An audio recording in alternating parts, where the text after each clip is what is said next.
name is Shannon Janean Currie. I'm a vice president at Benenson Strategy Group, which is a strategic research consultancy firm. I've been with the firm for about 10 years this week. So I guess Wow. I have some expertise in Yes. the world of polling. We use qualitative and quantitative research to uncover the hidden architecture of opinion, as we call it, which is really just understanding how people think and the decision-making frames that shape their attitudes and opinions. Yep. Great. Thank Yep. you. And I'm Natalie Lupiani. I'm a VP at BSG.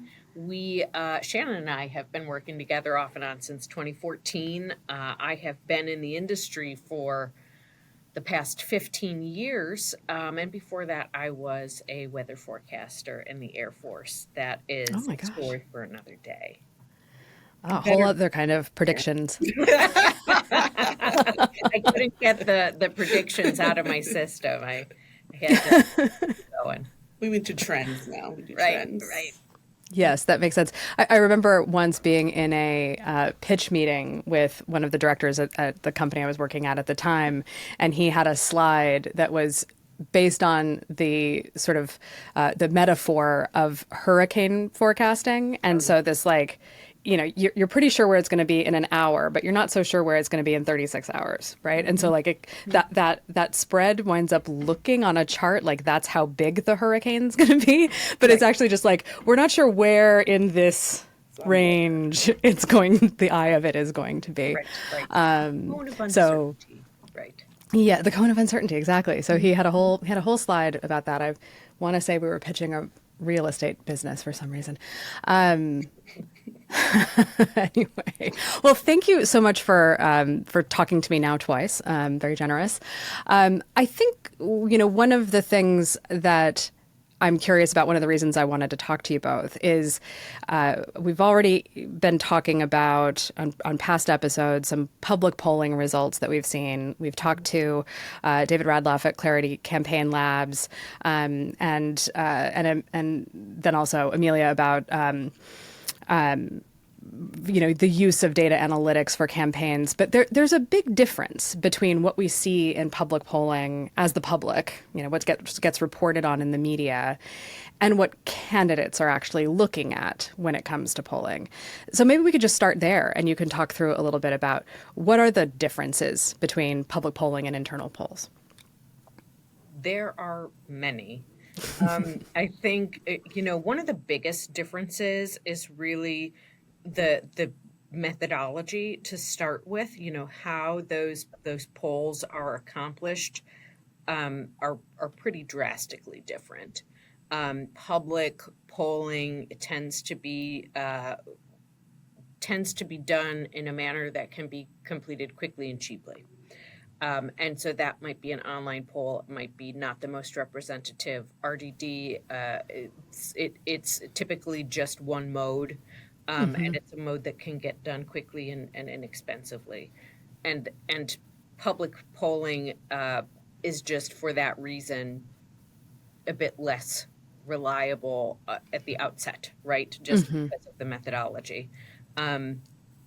But that's okay because their purpose is also different. The audience consuming it is also different and so forth. Our internal campaign polls, right?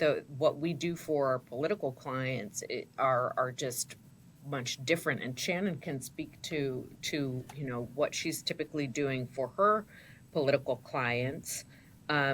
And we can just kind of juxtapose how that looks different for political clients compared to what you see, on TV, for instance.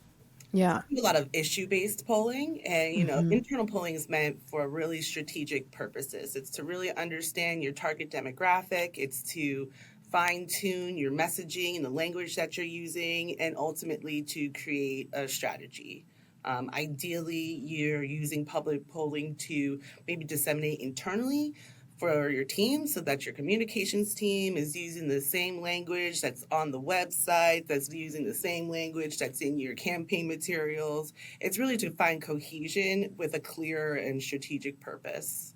One thing that came into mind just as you were talking about that is I was talking to a potential client yesterday who was sharing some examples of adjacent organizations' research that they've been able to share. And it's one of those things where it's like, okay, that's interesting. I could see a journalist writing a piece about it, but I couldn't tell you what anybody's supposed to do with that strategically, right? And sometimes that can be something like a scatter chart that just has like a whole bunch of different demographic types on it. And it's like, okay, but so how do I craft a message? Where do I buy the media?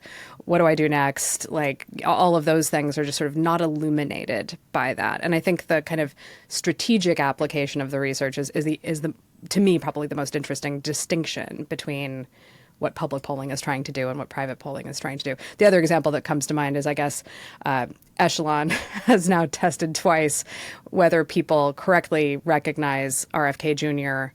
or think that he's his father.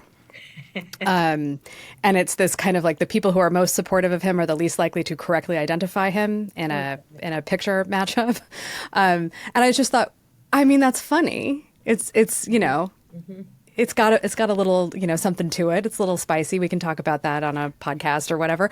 Yeah. But if I'm RFK Jr., what am I supposed to do about that? I think what I'd probably do is run lots of pictures of both me and my dad, and just say, yeah, which he's already done. So so what was sort of my reaction to it. Right. But yeah, I think that kind of issue focus and strategic application is the thing that, most public polling doesn't really show a path to that. Exactly. And so speaking of a path, with the internal polls that are conducted for candidates, there is a trend line, right? We're not only looking at the in the moment results, we're looking at how the results have shifted over time. We're running polls kind of again and again among likely voters to understand how attitudes might be shifting. Is support growing or static, or worst of all, right, is it shrinking? And so using the research in that way, it kind of changes the way that we need to view the results. You see sometimes on on news stations that they'll also show you kind of a trend, typically just the horse race or a support, opposed trend.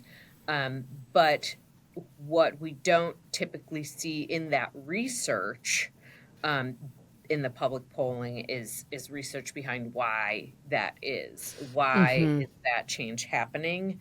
There's a lot of kind of pontification as to like why that's changing. A lot of theorizing on air. As to why that's changing, but not anything really backed in the quantitative research. The drastic, complete polar opposite of that is what we do, which is intended to understand why, right, that shift is taking place. If we can't identify in the polls themselves, then we undertake additional research to understand what's going on, what's driving the change, and is it something that we need to address, et cetera. So one question that brings up for me in thinking about that kind of time series trend line recurring research is, what's a good pace for that both doesn't start to introduce a lot of noise and reactivity, but allows you to have a real sense of how things are tracking and then be able to meaningfully respond to those changes or anticipate them or, capitalize on them or mitigate them depending on which way the indicators are going. How do you think about that kind of pacing and potential for noise? So in most of our polls, whether they're public or internal, we ask an issues priority question. Like, what is the one thing that is top of mind that you are voting for, or is your kitchen table concern? If I ask that question and the battery, let's say it has the economy, inflation, foreign wars, immigration. If I asked that question last year, October, right after Roe v. Wade, abortion would be the number one issue. I just saw it in a poll a few days ago. It's dropped down to maybe top 8. Right. Now, that's just because it's just not top of mind right now. We've got bigger fish to fry, other concerns that are keeping us up at night. But I'm sure as we get closer to the election and, we lean into that as an issue that voters are going to be bringing to the ballot box, I'm sure we will watch it slowly tick back up because people are going to be hearing about it on a more frequent basis. So it's kind of understanding how the ebb and flow of that is going to move over the course of the next, what are we, March almost now? So Right. Basically. 6 months until Doomsday. How we figure out like where people are on that issue, and then you can kind of get an idea of when things happen in current events, how that issue priority starts to fluctuate. Exactly. And in terms of a cadence for how frequently do you dip in right to the public opinion and try to figure out what's happening on those issues, you can have a wider space between polls the further you are from the election. And as you get closer to the election, the closer between your polls are, because, in this election cycle, especially, things change very quickly. I think like every election cycle, things move faster than the one before it, right? So it's just things are very, very dynamic. And so, where earlier in the campaign, it may be, monthly or every other month, the closer you get towards, actually election day, you may be doing things on a biweekly basis. You may be like in the last few days before the election, be doing something quickly every day. It's really kind of dependent on how competitive, your race is and what the specifics are with that campaign. Even with Hillary in 2016, we knew when that last Comey report dropped a few, 2 weeks before Election Day, we kind of knew that was the anchor that was going to get us. Because every time emails would come up into the conversation, she would take a number of point hits. So it was a key indicator that the world was going to change. Yeah. Yes. And that is part of why I was asking about the kind of cadence and timing of things, is that, there is this sort of sense of gathering momentum the closer we get to the actual election. Kind of in any cycle, I think there's just more drama and buildup in the quadrennials, right? But there's there is this sense, and there's even a public narrative about it, the October surprise, right? That kind of idea that the last minute something is going to completely shift the result, that, some people who are on the fence are going to get off the fence, either to go the opposite way they were leaning or sit it out altogether or whatever. And I think that is one of the things that I think about a lot, particularly right now as we're in this primary season, is especially when, what the public gets to see typically is the public polling, and you look and say, well, okay, when did that poll go into the field? When was the last time that pollster was in the field in that place?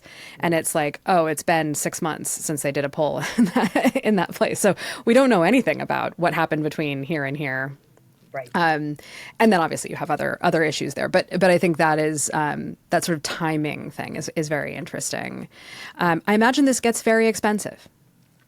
It could. It could. And so, I think you just kind of hit the nail on the head. That's really a big part of the reason why you don't see that in more of the public sphere, because it's not something that the media outlets, budget for to that extent. It's not in their best interest. They just don't need that level of precision. They don't need that level of accuracy and prediction.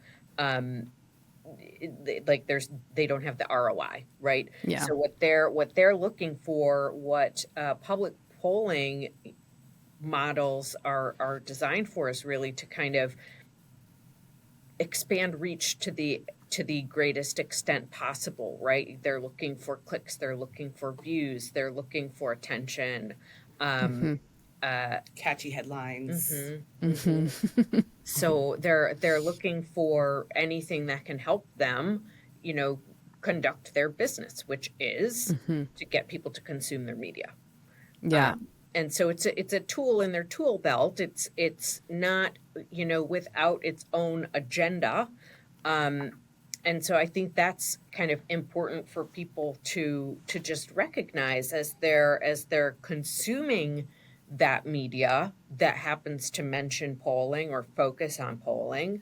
Um, you know, there are a lot of, I think, questions people should ask themselves and of the poll right before they just blindly trust that it's the truth. And I know that you've touched on this in your prior episodes as well, and it just goes to show that it's a real issue. It's a real thing that people need to be aware of. All polls are not made equal. That's right. And most consumers or voters, they have no idea the difference. And so they kind of blindly absorb, because there is a major cable network or a major collegiate institution attached to it, assuming that they are getting bespoke, really targeted, focused research.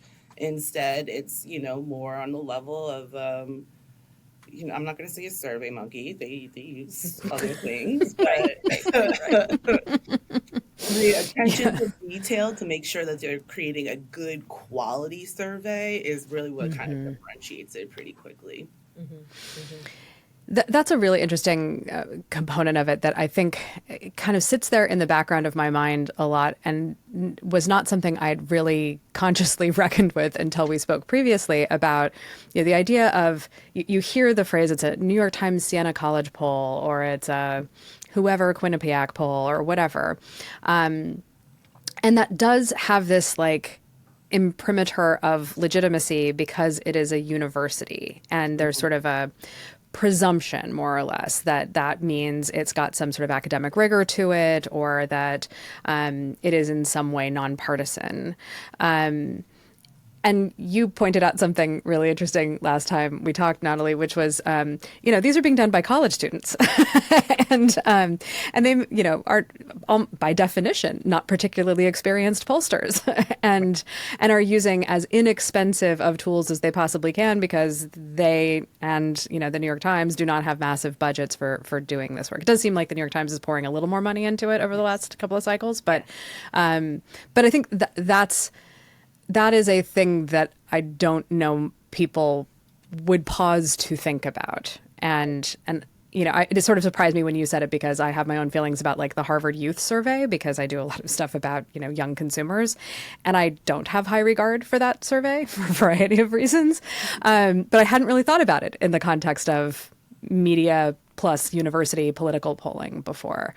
How did these partnerships come to be? Why bother? Why not just have your own internal polling organization like, Fox News used to? I mean, that's also expensive, right? You have to staff and pay for a lot of work to get done. Whereas if you outsource it to a resource such as Siena or Quinnipiac, it is much more cost effective. It's great. I think it's wonderful that that these institutions exist and are being utilized. I think it gives the students excellent experience that they can then leverage. But in terms of, is this expert level work? You can't just assume that. You have to go in kind of eyes wide open and really question, is this done properly? Do I have faith in it? Oftentimes there's a pretty clear limit to what any one of those polls can be considered or can do for you. Yeah. This is a kind of ongoing, almost sort of philosophical question, I guess, that I keep having, which is in the sort of discourse about whether or not you can trust the polls. And when they say the polls, they mean public polling. One of the other things that I think is a kind of difference between public polling and internal polling is that, kind of by design and by definition, internal polling is used as inputs into strategic decision making. You are, in fact, relying on it, and that's why you design it in a particular sort of way. I guess the public is supposed to, in quotes, rely on public polling, but I don't understand why. What difference does it make to me as an individual voter what 48% of the voters polled in some survey think? Why does the public find it interesting, or something they feel like they need to trust? It's a snapshot in time of how, the public is feeling towards a particular issue. I think it helps drive how candidates approach their campaigning, how they approach the policies that they decide to make the center of their platforms. It holds candidates accountable. If you know that 48% of your constituents don't want to have an extra stoplight added into their town, and you decide to add a stoplight in your town, well, you're going against almost half of what your constituents want. So it's an active reflection that you don't care about what your core demographic is looking for. I think it's also it's good to understand where the pulse of the country is headed. I mean, I think you can look at any of the more recent events, current world events that have happened. No one really thought that the conflicts overseas right now would turn into a very large internal, gut check Right. here in America. And last night in Michigan, we got a clear response that voters right now are saying they're uncommitted to who they want to vote for, even though there's only two choices. Well, don't tell Dean Phillips that. Mary, she was out of the race and she got back into the race. Oh, Marianne.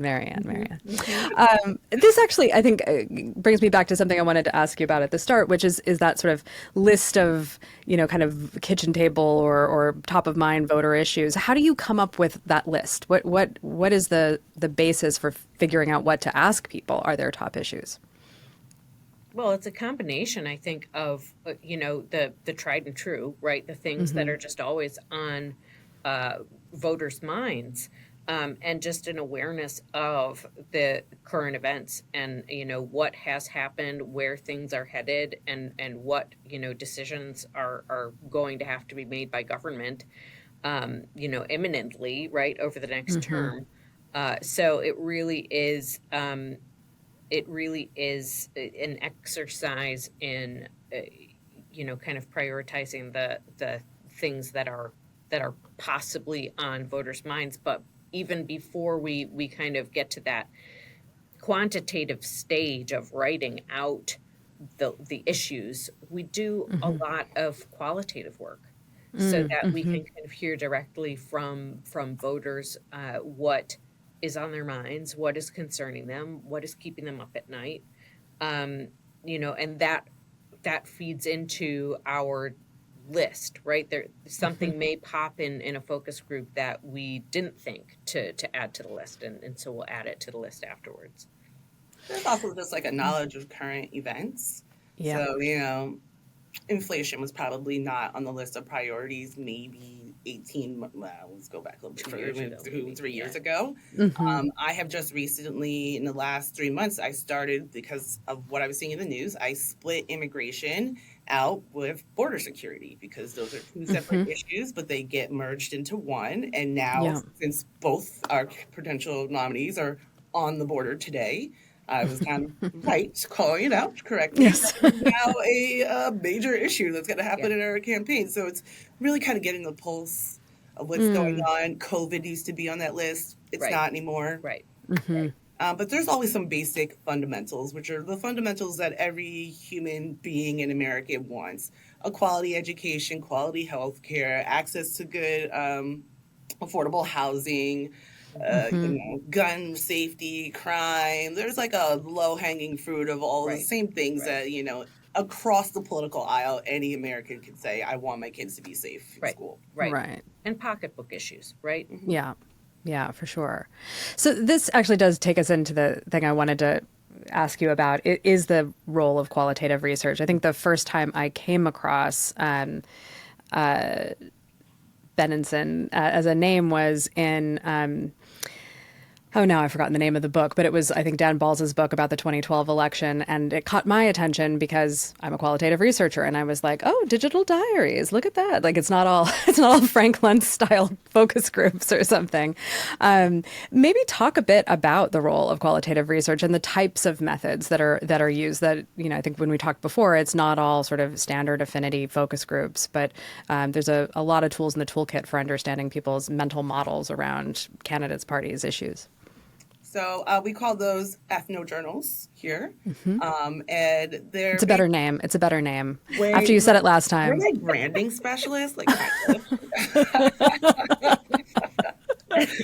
I might borrow it. Essentially, it's a very intimate one-on-one process where respondents log into a platform and they respond to a series of multi-layered questions in their own time, in their own space, and it really creates the opportunity to allow respondents to really speak their own truth and not to feel judged. Whereas if you are in a focus group, sometimes you'll see groupthink happen or someone will take over the group and, kind of mold everybody around. This really allows respondents to really feel comfortable and use their own language to explain how they feel about a particular issue. You get to see the values that they bring when they're making decisions about whatever we're asking them about. And again, it really helps to use language. So the example that I use when I try to explain to my friends what I do, because no one understands what we do ever. No. I'm like, the way that I talk to you can be regional. If I'm from New York, it's a sneaker. If I go to my cousins out in Ohio, it's a tennis shoe. For them, it's pop. For me, it's soda. There are all these sort of regional dialects that might seem small, but if I'm trying to get someone in the Midwest to really take me seriously and think that I'm authentic and I keep talking about sneakers and soda, they're going to know I'm a New Yorker. Right. Yes.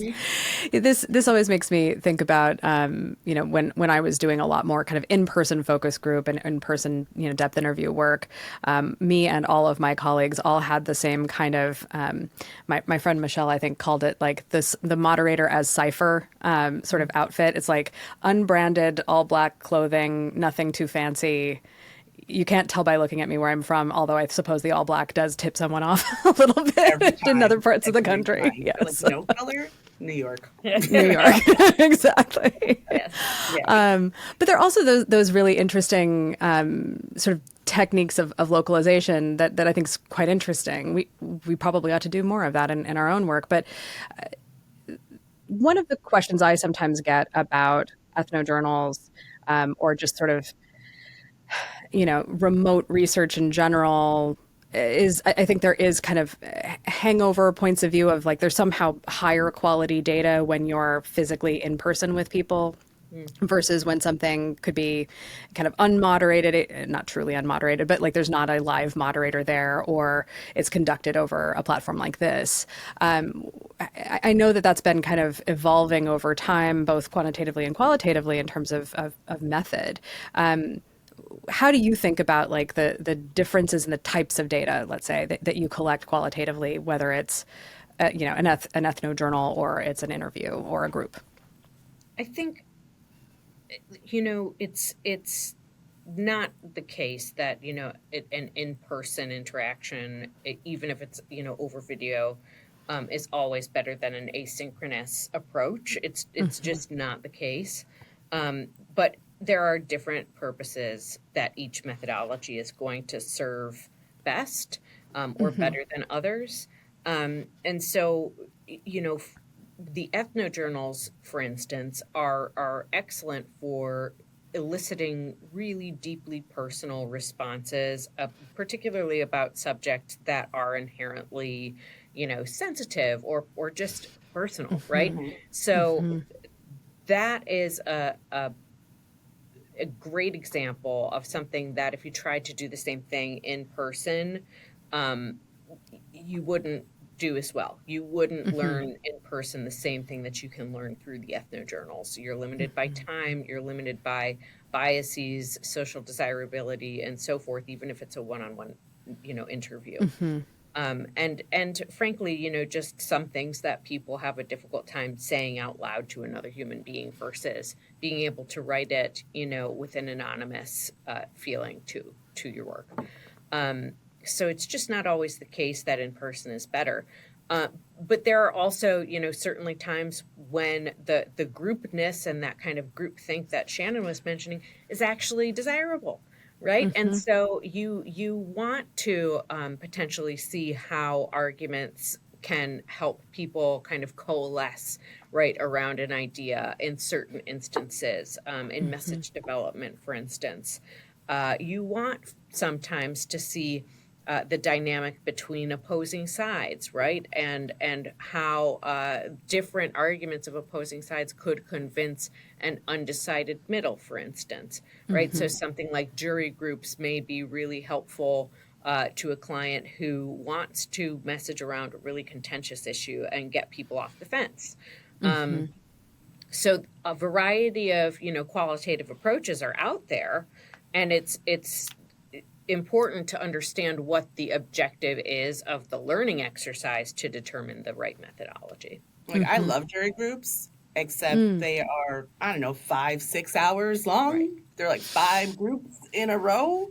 But if it is just one question, watching the 2 opposing sides debate and then try to, impress a jury panel for one way or the other, and then listening to all 3 parties discuss, what were the points that made you think yes, what are the points that made you no, but really forcing them to come to one decision, the jury, it's kind of awesome. It's one of my favorite things. That could fundamentally never work online. Right. It's impossible. Yeah, that's a really good point. That there are, you can certainly do an online focus group. I have to confess, like I enjoy moderating focus groups. I know a lot of people are ambivalent about them. I think there's a lot of skill in it, and I think it can be extremely illuminating. I personally don't like doing it online. It's my own sort of feeling of like I can't see your body language, and I'm not sure what's going on right now. Kind of, I need to be a little more tactile. It's a little bit more awkward. Sometimes right? I think I just black out. I'm just like talking things. I'm like, I hope this is recorded in my team. I'm like, okay, and another thing. And like afterwards, I'm like, what just happened?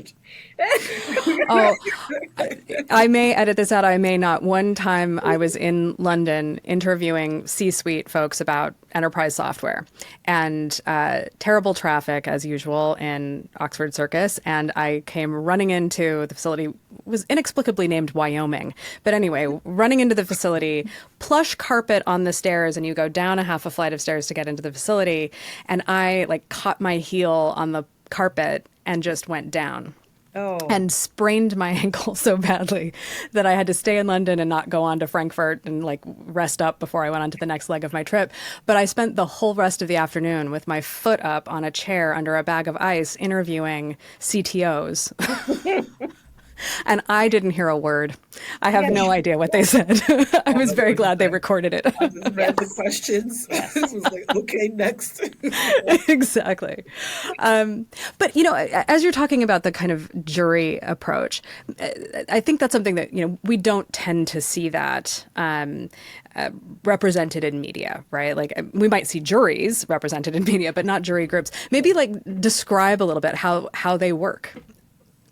Sure. So I'll give you an example. I had a client and we wanted to know one simple question is, are you open to reducing sentences for violent offenders? No other context. I didn't tell you how long they've been involved or not. Just, are you open to violent offenders? It starts off with a screener. I have to find my pro side. Then I have to find my con side. And when I'm doing the first group with the pro side, I want to pick a mix of ages, of races, of economic backgrounds, of educational backgrounds.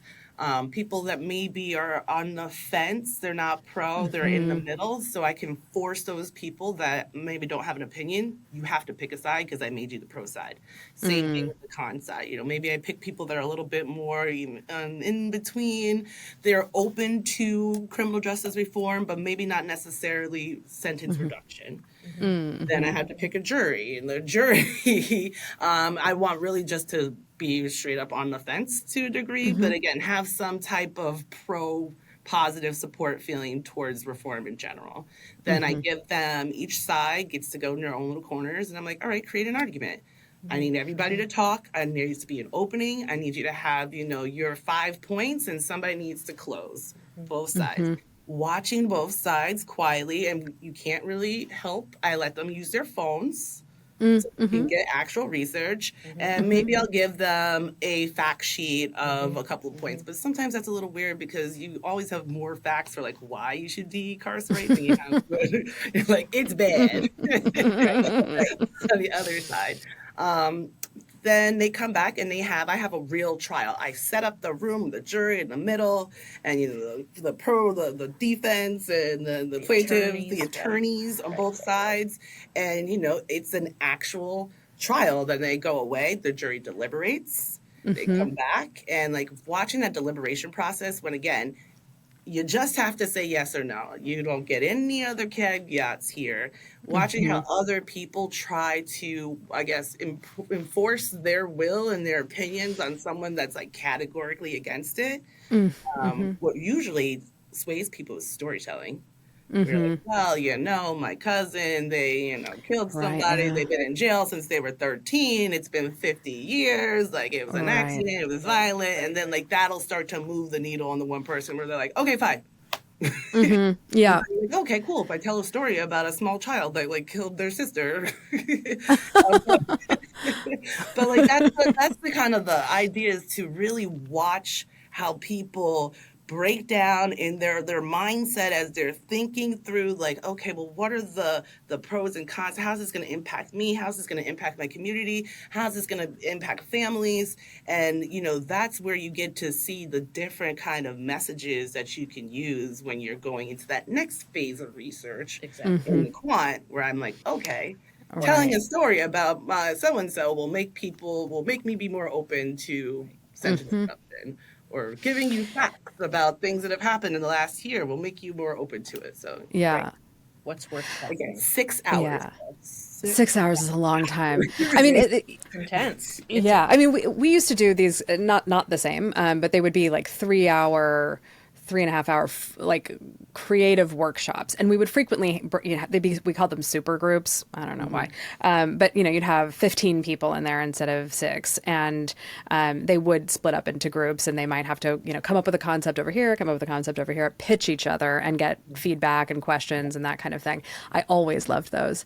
And watching you, Shannon, describe the jury groups, I can see that you love them, even though they're 5 hours long. They're awesome. Note to self, if you're going to do them in the West Coast, remember the time zones. Yes. Because that's like, they started like, I was done at like 4 a.m. Oh, no. That was Exhausting.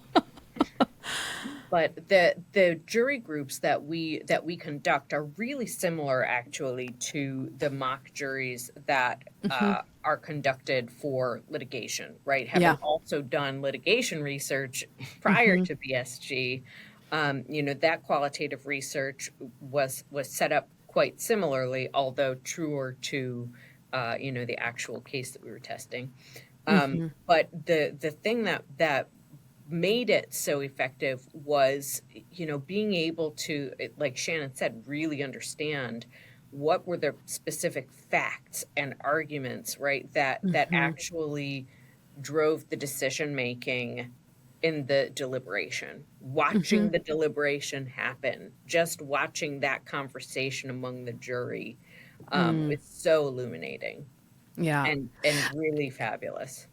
Well, and it's such an interesting approach to, I think the thing I always like about qualitative research is that I get to kind of witness people going through the cognitive process, right? Like whether that's emotionally driven or rationally driven, I don't care. But like, it's all interesting. Some things are more rationally driven. Some things are more emotionally driven. Some things are extremely social. But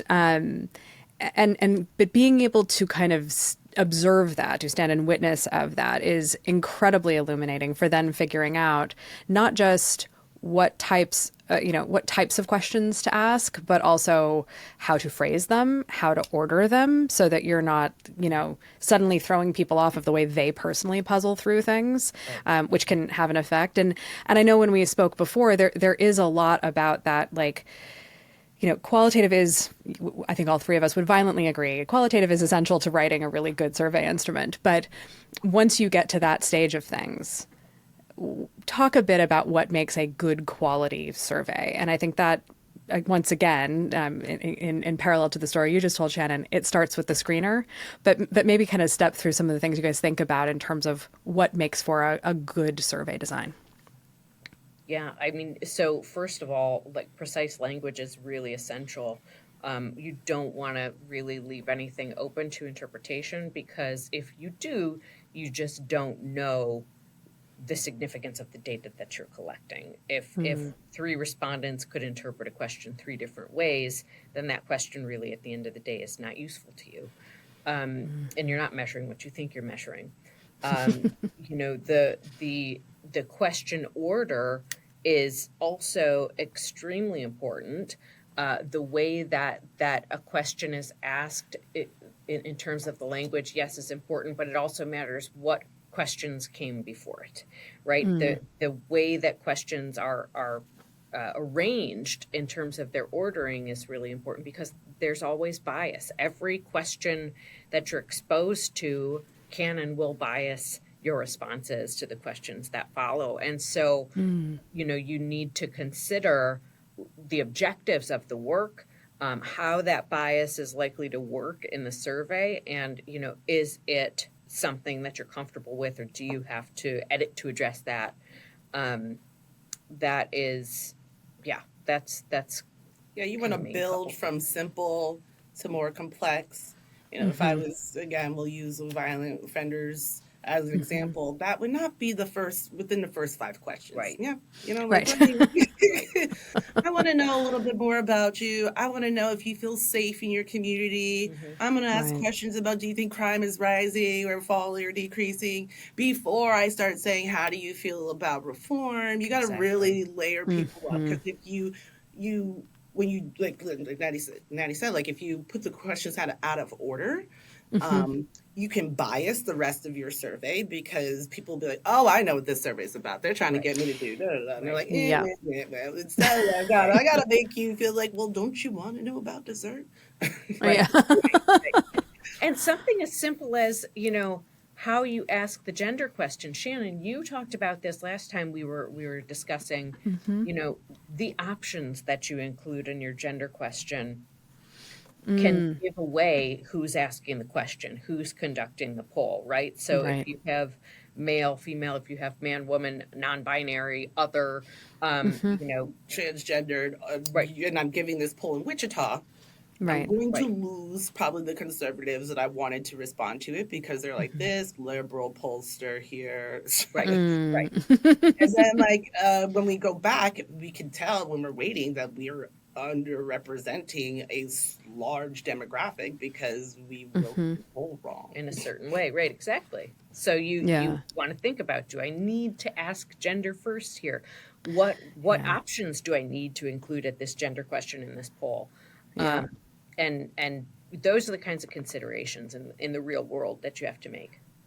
Yeah, the demographic questions are so interesting, and unless it's a reason to screen people out, we tend to leave all of those to the end, and the most polarizing questions are the last ones. So we've already got your answers to all the other questions before we get to that.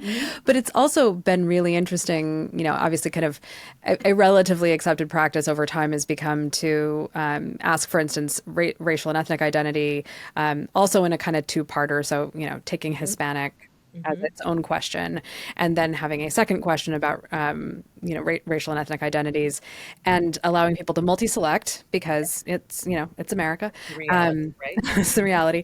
And then also letting people have a prefer to self-describe sort of line, which is a thing we've started to do.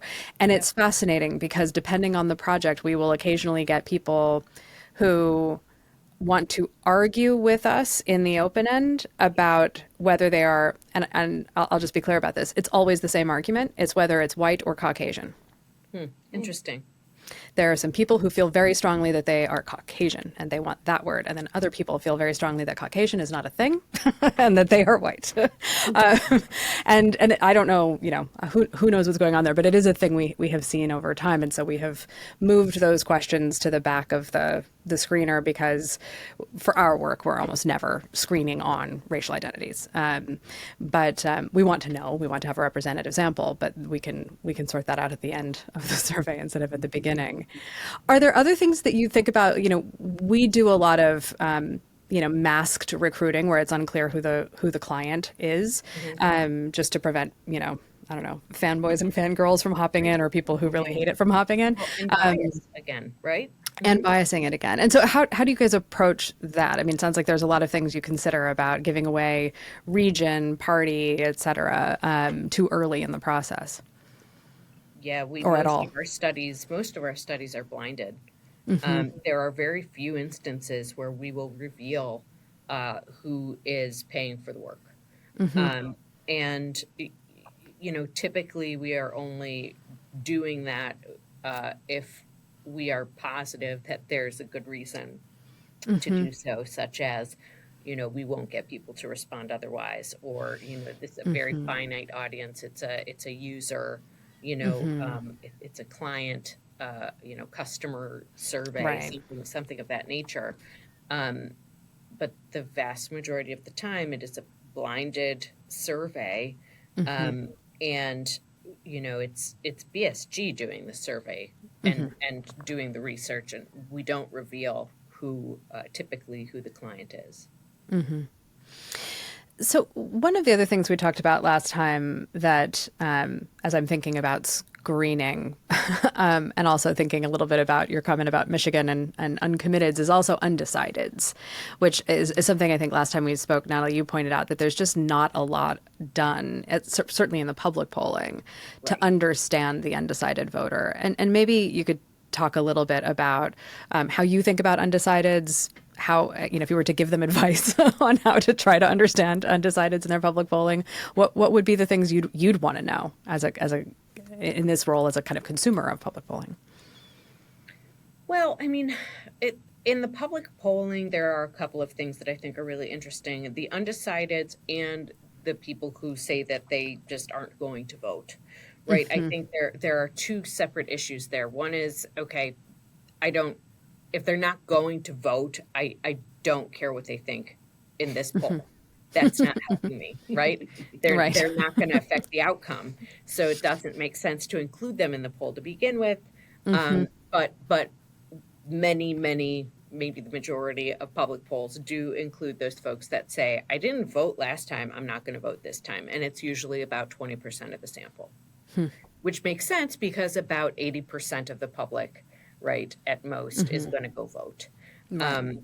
So just that in and of itself is a dead giveaway. Like, take these results with a grain of salt, right? Right. Then when you get into the undecideds, we as pollsters do pay attention to those undecideds. We do want to understand in our research what makes them tick. What do they care about? What issues kind of rise to the top for them? What messaging resonates with them most, et cetera? Mm-hmm. And how are they trending, right, over time? I think we just don't see that in the public polling and what's available in the public sphere, probably for more financial reasons than anything else. It's just expensive to do that kind of focused research and targeted analysis. It's time consuming, and it requires some, expertise and additional thought. And it's just not always worth it for the media outlets who are commissioning these public polls to make that expenditure. They're not trying to get the undecided voters to vote for anyone, right? They're just trying to get a sense of, where are people going over time, and as that undecided portion shrinks, right, what does the horse race look like? But the horse race isn't the only thing that matters, and that's something that we also take a lot of consideration around as we're doing our research. The horse race drives me crazy, and I think all media outlets should never be allowed to report on it like ever again, or at least like maybe the last like 30 days. I don't want to hear about it, Right. Because they don't take into consideration. No voter knows what the margin of error is. It's plus or minus this direction or that direction. So if I'm saying it is a plus or minus 4 points, that can be a big difference. I throw in undecided voters on top of that. Now we're really talking about a big spread that's possible that no media outlet is going to take the time or energy to explain in their 2-minute segment. Yeah. They just want to give you that top headline. The other thing about undecided voters is, to a degree, they might actually be undecided. In 2016, 2020, when there were 16 people on stage vying to be the candidate, you should probably still be undecided at this point because there's 5 other options.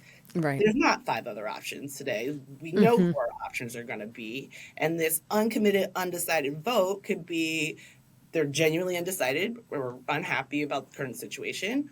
Or there's also a little bit of a reluctance to lie to pollsters. You don't want to tell who you're going to vote for because you think we're good. You can surprise us on election day. Right. Yep. But it does mess with the accuracy of polling. And I think what we learned last night in Michigan, that this undecided, uncommitted voter is now like our third party candidate. Right. How long do you want to play chicken? Right. With that group. It does impact campaign strategy. It impacts media buys. Where am I supposed to be spending my money in these last couple of days? Well, if I've got a bunch of people in Michigan that are still saying that they're undecided and I put a bunch of money into that campaign, knowing good and well that that state has a trifecta of Democrats in their state legislature, that they're probably going to vote one way and not the other. So maybe I should be spending my money in Arizona. So the undecided voters will become the latest bane of my existence. Oh, I bet. I mean, and I think that's interesting because undecided, I would imagine, is like a basket of types. That there are people who are undecided because they are still not, like, they have not paid any attention to the thing and aren't even really sure who's running. And so I don't know. So, I mean, and that is also a thing I sometimes see in public polling is undecided and don't know both being offered. And it's kind of like, that's interesting. That actually might be helpful to split them out. Like, I don't know can be its own group. And undecided is like, no, I know who's in it. I just haven't picked anybody yet. But the not picking anybody yet, I think is so amorphous that it contains people who are effectively like withholding their commitment because they want to make a point, or they are really leaning one way but they don't want to admit it yet, or like the thing they're actually undecided about is whether they're going to vote at all. And like, I'm just not sure if it matters enough to me this year, or I'm not sure if it's worth it or whatever. And without, some of the other work that you guys do, like there's just no way of knowing what's contained within that group of people. And then I think to your point as well, like, that margin of error is doing a lot of work for a lot of pundits. But if they're not taking into account the 10, 12, 15% of undecideds, I mean, that number always gets a little smaller as we get closer to the election. And I think maybe that's part of it. They don't take it seriously because they have taken it as an article of faith that the closer we get to the election, the fewer people say they are undecided. But there's still quite a few undecideds at the end of a campaign who kind of surprise break one way or the other. And it seems like that just doesn't get captured, certainly in public polling. I imagine it's a challenge even in internal polls to figure out how you want to diagnose the undecideds. Is that something that you endeavor to do, especially as you get closer to the end where those undecideds might make or break in a particular state or in a particular race?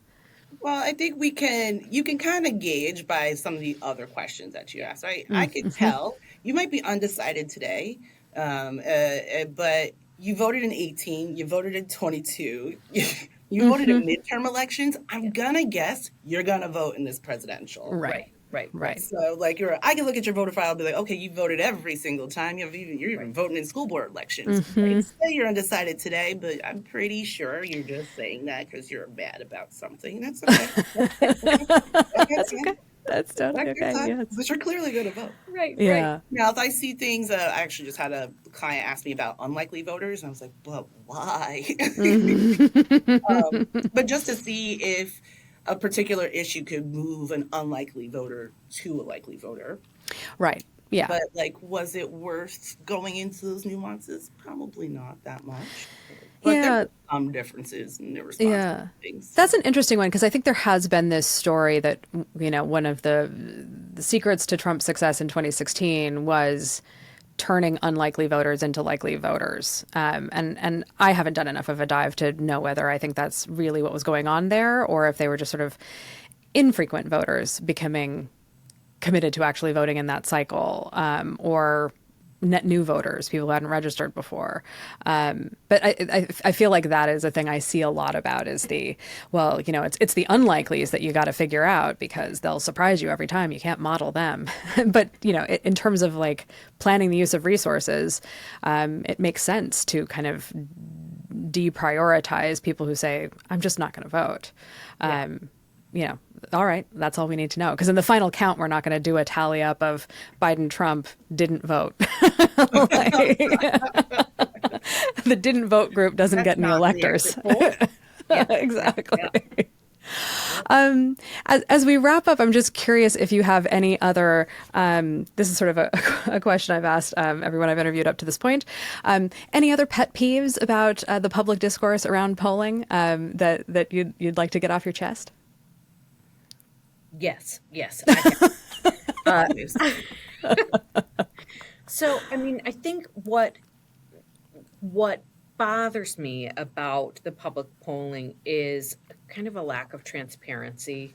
When we are issuing public memos, with results to polling that is going public, we always attach a fulsome top line that has all of the data for all of the questions we're asked, but for anything proprietary, right? Anything protected by confidentiality, ownership types of things. The vast majority of the poll is public, right?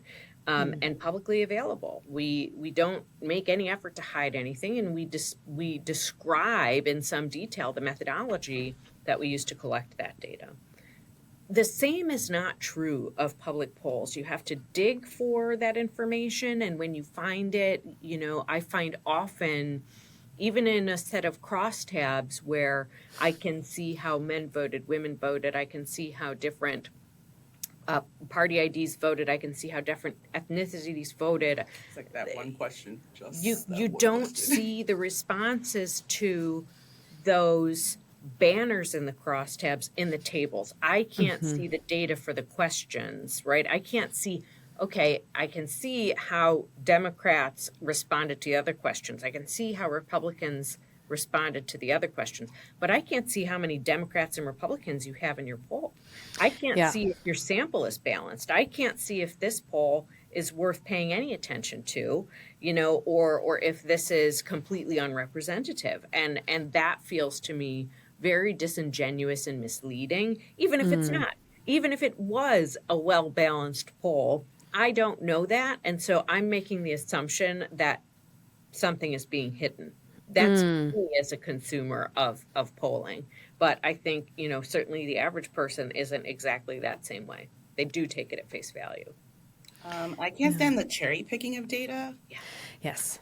It's very easy for especially media outlets and journals to look at research really quickly and create their own little story that fits the narrative that they want their segment to say.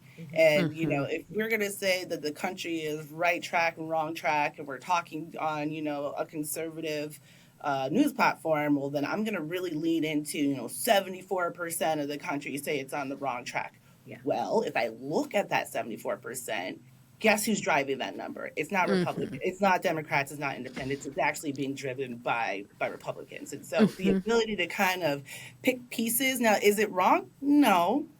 But you're not telling the full story. You're misrepresenting the rest of the data that's there. There's always sort of, sometimes there's an outlier as well. Yeah. And, you just ignore the outlier because it doesn't make the rest of the data make sense. Well, there's a reason there's an outlier. Either your rating is wrong. Right. Yeah. Family gets wrong. Or it just doesn't fit the headline. So you just decided not to talk about it.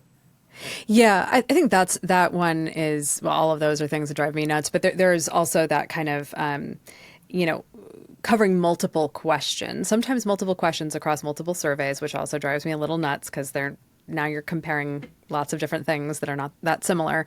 But also on this question, we like the story that we get if we take top two box. On this question, we like the story if we only take, the furthest end of the scale. And then there are even more egregious ones where it's like, we're going to take the neutral position and just roll it into the positive position because that's what we want to tell the story about. It's not negative, technically. Yeah, right. Technically not negative. Yes.